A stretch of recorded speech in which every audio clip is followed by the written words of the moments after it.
Chapter 1. In the Heat of the Moment. "I'm having a meltdown," I moaned.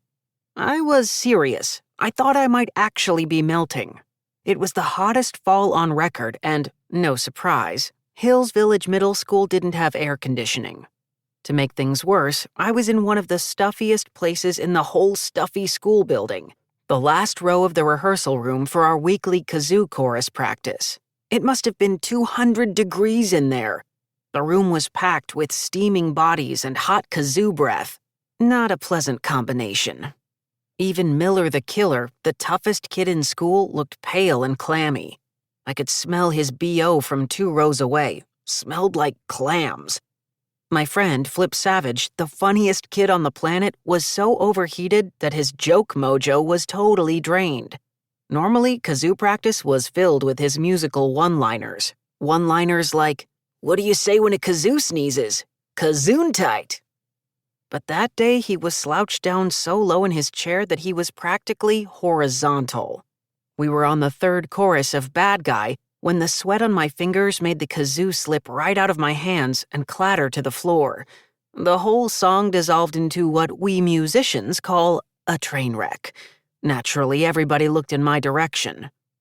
"Rafe Cachadorian," that's me, "get a grip on your kazoo. That's valuable school property." The music teacher, Mr. Largamenti, was pointing at me with his pointy baton. He was perspiring so hard that his one remaining strand of hair drooped off his head like a string of spaghetti. He kept mopping his brow with a handkerchief, but it was no use. His sweat glands were in overdrive. He had a tiny personal fan clamped to his music stand, but it was like trying to cool down a hippo with an ice cube. I leaned down to pick my instrument up off the floor. Mr. Largamenti flicked his baton. Once again, the room was filled with the sound of 16 sizzling kazoos. That's when I felt a buzz in my pants. A new email. I pulled my phone out of my pocket and checked my screen. It was a message from Daria Deerwin, DVM, the very cool veterinarian I met at the Bushytail Animal Refuge last summer. I guess you'd call her my mentor. She taught me everything I know about wild animals, and that's a lot. Her daughter, Penelope, was pretty neat too. She and I bonded over a bunch of lost lemurs. Funny story, which you can hear for yourself in Middle School It's a Zoo in Here. I held the phone in my lap and pretended to play the kazoo while I read the email. Then I practically jumped out of my sticky seat. I read it twice to make sure it said what I thought it said, because Dr. Deerwin's words were like a cool breeze in a hot swamp.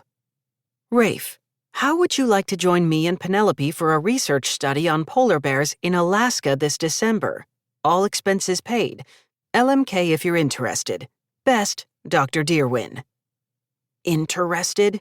Was she kidding?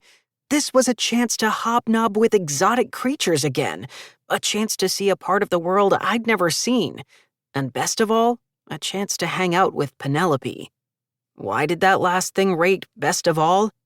Because Penelope wasn't just a friend. She was totally awesome. I can't even describe how... Never mind.